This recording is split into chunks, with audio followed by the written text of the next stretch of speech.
Hello boss, నమస్తే. 'పాపం Pratap' cinema ఎట్లుందో ఇయాల ఈ వీడియోలో తెలుసుకుందాం. నటీనటులు ఎలా చేశారు, అసలు ఈ సినిమా అనుకున్న తగ్గట్టు నడిసిందా లేదా అని మొత్తం ఇయాల చెప్తా. కథ ఒక చిన్న పాయింట్, పెద్ద సినిమా. 'పాపం ప్రతాప్' కథ చాలా సింపుల్‌గా ఉంటుంది. ప్రతాప్ అనే గ్రామీణ యువకుడు చిన్నప్పటి నుంచి ఒక బుజ్జమ్మను ప్రేమిస్తాడు. చివరికి ఆమె కూడా అంగీకరించి పెళ్లి చేసుకుంటుంది.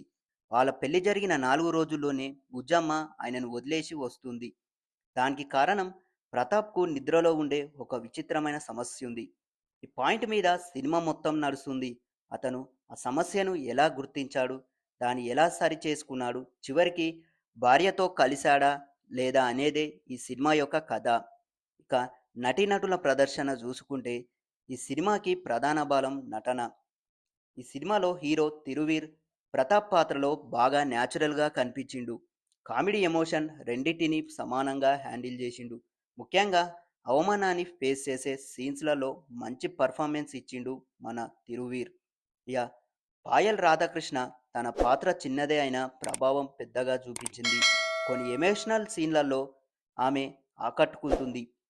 అజయ్ ఘోష్ తండ్రి పాత్రలో ఎక్కడో ఓవర్‌గా అనిపిస్తాడు. అజయ్ ఘోష్ తండ్రి పాత్రలో అక్కడ బాగా చేసి ఒక దగ్గర ఓవర్‌గా అనిపిస్తాడు. గోపరాజు రమణ తన కామెడీ టైమింగ్‌తో బాగా లిఫ్ట్ చేశాడు. ఇక మిగతా పాత్రల కథకు సరిపడేలా ఉన్నాయి. ఈ సినిమాకి మెయిన్ ప్లస్ పాయింట్ అంటే కామెడీయే. గ్రామీణ నేపథ్యంలో వచ్చే సన్నివేశాలు, ప్రతాప్పై ఊరి వాళ్ళు చేసే కామెంట్లు, గోపరాజు రమణ కామెడీ ట్రాక్ ఇవి మంచి ఎంటర్‌టైన్‌మెంట్ ఇస్తాయి. ప్రత్యేకంగా వీరయ్య, పాపారావు సీన్స్ ప్రేక్షకులను బాగా నవ్విస్తుంది. Emotion and sentiment. ఈ సినిమాలల్ల కొన్ని సెంటిమెంట్ సీన్స్ బాగా వర్క్ అయినాయి. తల్లి కొడుకు సన్నివేశాలు, భార్య వదిలి వెళ్ళిన తర్వాత హీరో పరిస్థితి, ఈ భాగాలు సినిమాకే కొత్త డెప్త్ ఇస్తాయి. ఇక ఈ సినిమాలో ముఖ్యమైన లోపాలు ఏంటంటే ఇక్కడ సినిమా కొంచెం డౌన్ అవుతుంది. కనెక్ట్ కాకపోయినా మెయిన్ పాయింట్. నిద్రలో ఉండే సమస్య అనే కాన్సెప్ట్ ప్రేక్షకులకు అంతా నమ్మదగినదిగా అనిపించదు. ఇక ముఖ్యంగా రెండో భాగంలో కథ ముందుకు వెళ్లకుండా తిరుగుతూ ఉంటుంది. ఊరి వాళ్ళు హీరోని ఎగతాళి చేసే సన్నివేశాలు ఎక్కువగా రిపీట్ అవుతాయి. క్లైమాక్స్లో చివరి 20-30 నిమిషాలు కొంచెం లాగినట్టు అనిపిస్తుంది. ఇక టెక్నికల్ విభాగం చూసుకుంటే ఈ సినిమాకు సంగీతం కేఎం రాధాకృష్ణ, ఒక గుర్తుండిపోయే పాటలు లేవు కానీ కొంచెం పర్వాలేదు. ఇక బ్యాక్గ్రౌండ్ స్కోర్ సురేష్ బొబ్బిలి సరిపోడే స్థాయికి ఇచ్చాడు. ఇక సినిమాటోగ్రఫీ విషయానికి వస్తే సింపుల్ కథకు సరిపోయేలా ఉంది. ఎడిటింగ్ కాస్త షార్ప్గా ఉంటే బాగుండేది.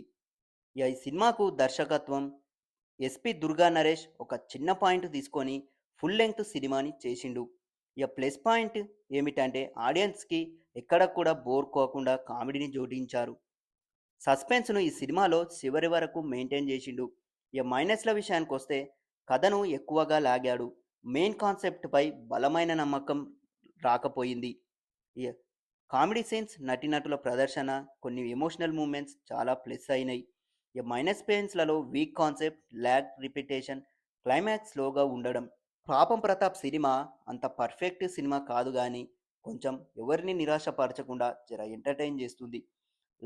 లాజిక్ గురించి ఎక్కువగా ఆలోచించకుండా కామెడీ సెంటిమెంట్ కోసం చూస్తే ఈ సినిమా ఒక్కసారి టైంపాస్గా చూడదగిన సినిమా. మరి ఈ సినిమా మీకు ఎలా అనిపించిందో మీ ఒపీనియన్ని మా కామెంట్ బాక్స్లో చెప్పండి. మరిన్ని మూవీ అప్డేట్స్ మరియు మూవీ రిలేటెడ్ ఎనాలిసిస్ మరియు సినీ న్యూస్ సంబంధించిన విషయాల కోసం మా 70mm పోస్టర్ ఛానల్ని సబ్స్క్రైబ్ చేసుకోండి.